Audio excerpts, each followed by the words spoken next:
Iran is standing at a breaking point, a moment so delicate that even the sound of a dripping faucet feels like a warning. For decades, the country believed its rivers, lakes, and ancient water systems would endure forever. But today, every drop is measured, every buck it is precious, and every empty riverbed tells a story of a crisis that grew quietly until it could no longer be ignored. This is not a sudden disaster, not a dramatic event that erupted overnight. It is a slow-moving collapse, one that crept in silently, unnoticed, and unchallenged. And now Iran finds itself on the edge of a water crisis that is shaping the future of millions. Across the nation, the morning routine has changed. Before breakfast, before work, before anything else, people turn their taps to see if water will come. Sometimes it does, often it doesn't. Families store water wherever they can: plastic containers, metal drums, rooftop tanks, underground barrels.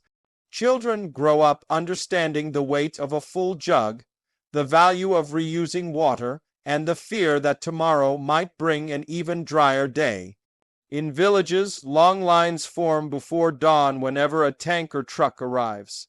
People wait with buckets, bottles, and containers of all shapes. In some rural areas, water arrives only once every 10 days. In others, it never comes at all.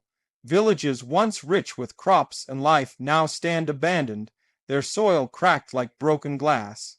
Iran's great rivers Zay, Ende Rud, Karan, and Karkhe were once mighty flows of life.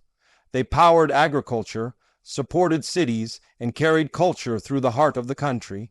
Today, many stretches of these rivers lie dry, empty channels filled only with dust. The disappearance of water is not just an environmental loss, it is a deeply human tragedy.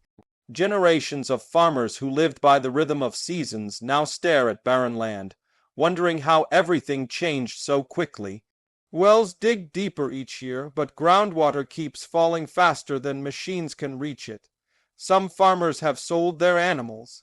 Others have left their land, forced to migrate to crowded cities in search of water, not opportunity. Cities are not spared either. In places like Isfahan, Shiraz, Mashhad, and parts of Tehran, water shortages disrupt daily life on a scale unseen in modern history. Restaurants and bakeries close temporarily when they cannot secure water. Hospitals prepare emergency reserves. Families fill bottles in parks or at public taps. Old infrastructure, built for another era, strains under modern demand.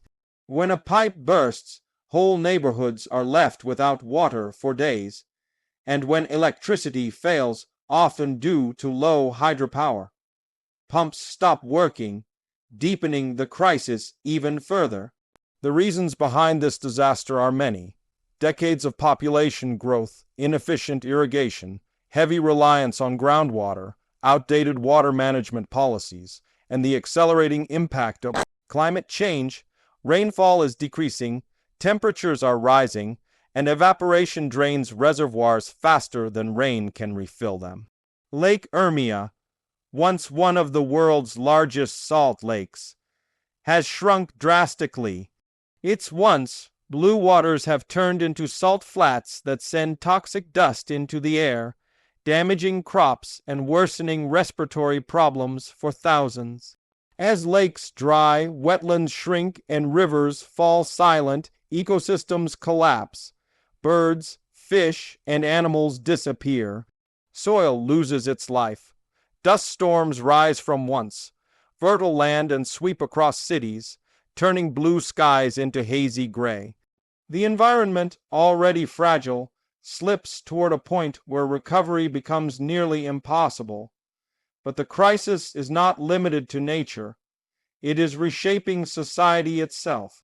Water scarcity has become one of Iran's greatest internal threats. Protests erupt in cities where water shortages are severe. Farmers demand fairness as they watch their supplies diverted to industries or major projects. As desperation grows, trust declines. People feel abandoned, unheard, and unprotected. The pressure builds quietly, like water behind a cracking dam. In the countryside, the human stories behind the crisis are heartbreaking.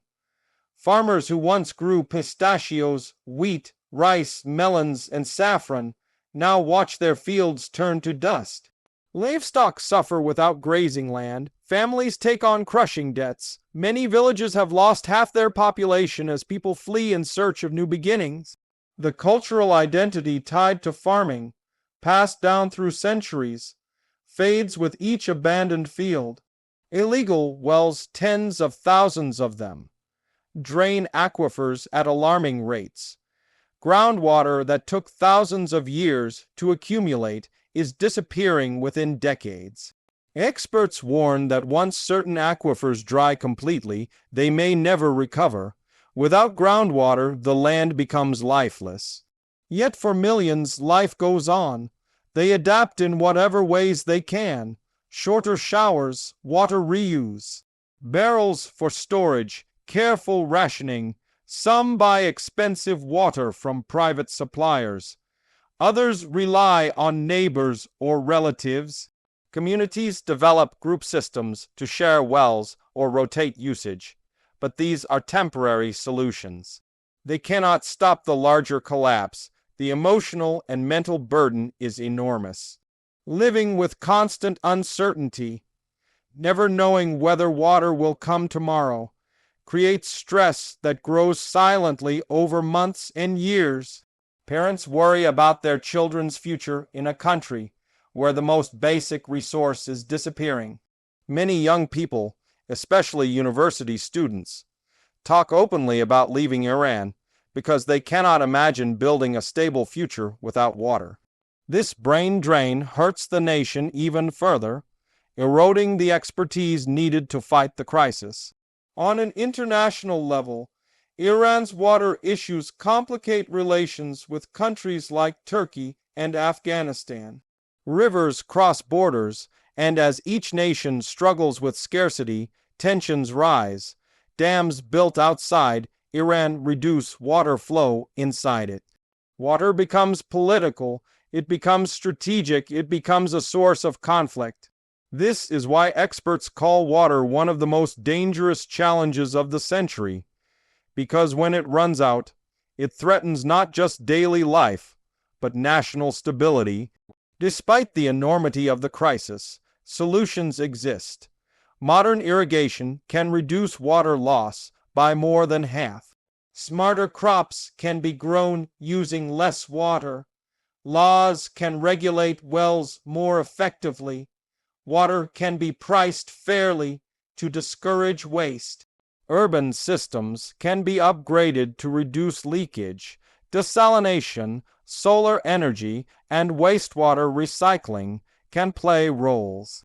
But these require time, money, and political will. And time is the one thing Iran is quickly running out of.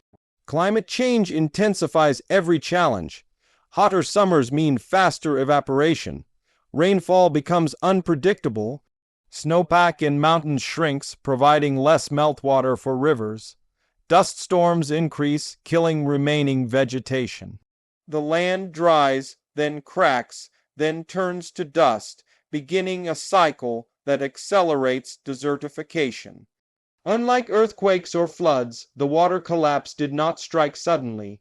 It arrived quietly, one river at a time, one farm at a time, one season at a time. People barely noticed the first signals. A slightly weaker stream, a well that needed deeper digging, a reservoir that didn't fully refill. But year after year, drop by drop, the crisis grew until it reached a scale that could no longer be denied. Still, the story is not only about loss. Across Iran, countless individuals are fighting for a better future. Young engineers design low-cost filtration systems. Activists campaign for conservation.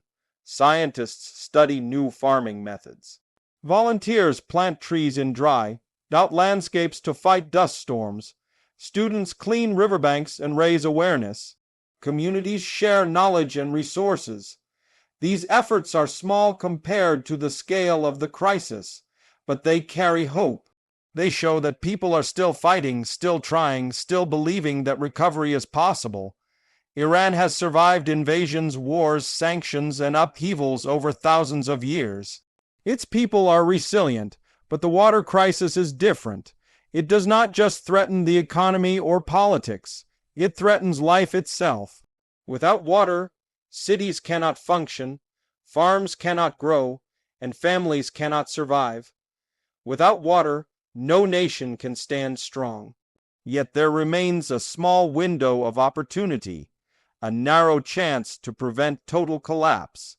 If managed wisely, water resources can stabilize. If prioritized, solutions can take root. If acted on today, the next generation may still inherit a land capable of sustaining them.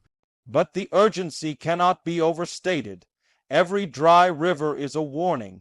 Every abandoned village is a message. Every empty tap is a glimpse of a future no one wants. Today, Iran stands on the edge, a nation confronting a water collapse few believed would arrive so soon. A disaster that forces millions to confront one of the simplest yet most terrifying questions. How do you survive when the water disappears?